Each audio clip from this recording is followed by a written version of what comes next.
the Japanese attacked Pearl Harbor, our west coast became a potential combat zone. Living in that zone were more than 100,000 persons of Japanese ancestry, 2/3 of them American citizens, 1/3 aliens. We knew that some among them were potentially dangerous. Most were loyal. But no one knew what would happen among this concentrated population if Japanese forces should try to invade our shores. Military authorities therefore determined that all of them, citizens and aliens alike, would have to move. This picture tells how the mass migration was accomplished. Neither the Army nor the War Relocation Authority relished the idea of taking men, women, and children from their homes, their shops, and their farms. So the military and civilian agencies alike determined to do the job as a democracy should, with real consideration for the people involved. First attention was given to the problems of sabotage and espionage. Now, here at San Francisco, for example, convoys were being made up within sight of possible Axis agents. There were more Japanese in Los Angeles than in any other area. At nearby San Pedro, houses and hotels occupied almost exclusively by Japanese were within a stone's throw of a naval air base, shipyards, oil wells. Japanese fishermen had every opportunity to watch the movement of our ships. Japanese farmers were living close to vital aircraft plants. So as a first step, all Japanese were required to move from critical areas such as these. But of course, this limited evacuation was a solution to only part of the problem. The larger problem, the uncertainty of what would happen among these people in case of a Japanese invasion, still remained. That is why the commanding general of the Western Defense Command determined that all Japanese within the coastal area should move inland. Immediately, the Army began mapping evacuation areas and for a time encouraged the Japanese to leave voluntarily. The trouble for the voluntary evacuees soon threatened in their new locations. So the program was quickly put on a planned and protected basis. Thereafter, the American citizen Japanese and Japanese aliens made their plans in accordance with Army orders. Notices were posted. All persons of Japanese descent were required to register. They gathered in their own churches and schools, and the Japanese themselves cheerfully handled the enormous paperwork involved in the migration. Civilian physicians made preliminary medical examinations. Government agencies helped in 100 ways. They helped the evacuees find tenants for their farms. They helped businessmen lease, sell, or store their property. Now, this aid was financed by the government, but quick disposal of property often involved financial sacrifice for the evacuees. Now the actual migration got underway. The Army provided fleets of vans to transport household belongings and buses to move the people to assembly centers. The evacuees cooperated wholeheartedly. The many loyal among them felt that this was a sacrifice they could make in behalf of America's war effort. In small towns as well as large, up and down the coast, the moving continued.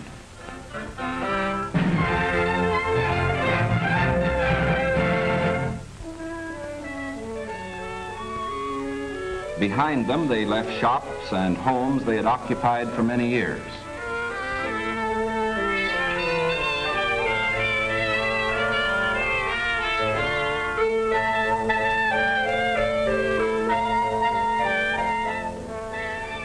Their fishing fleets were impounded and left under guard. Now they were taken to racetracks and fairgrounds where the Army almost overnight had built assembly centers. They lived here until new pioneer communities could be completed on federally owned lands in the interior. Santa Anita Racetrack, for example, suddenly became a community of about 17,000 persons. The Army provided housing and plenty of healthful, nourishing food for all. The residents of the new community set about developing a way of life as nearly normal as possible. They held church services, Protestant, Catholic, and Buddhist. They issued their own newspaper, organized nursery schools, and some made camouflage nets for the United States Army. Meanwhile, in Arizona, Utah, Colorado, Wyoming, and elsewhere, quarters were being built where they would have an opportunity to work and more space in which to live. When word came that these new homes were ready, the final movement began.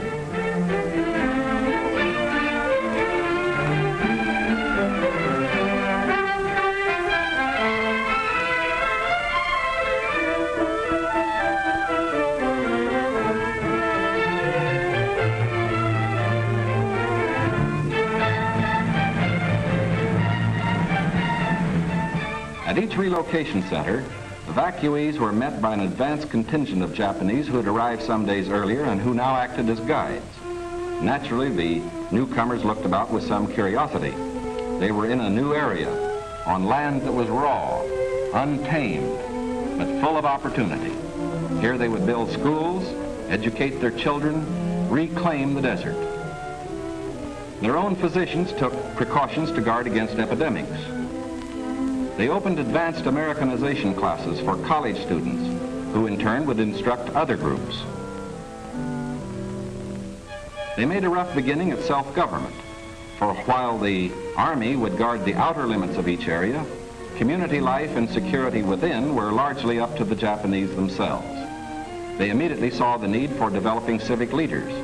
At weekly community meetings, citations were given to the block leaders who had worked most diligently. Special emphasis was put on the health and care of these American children of Japanese descent.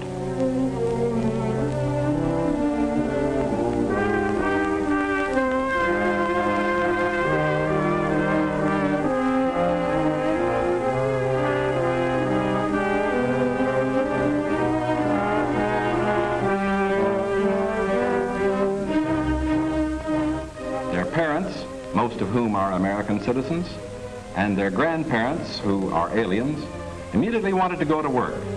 At Manzanar, they built a lath house and began rooting guaiuli cuttings. The plants, when mature, will add to our rubber supply.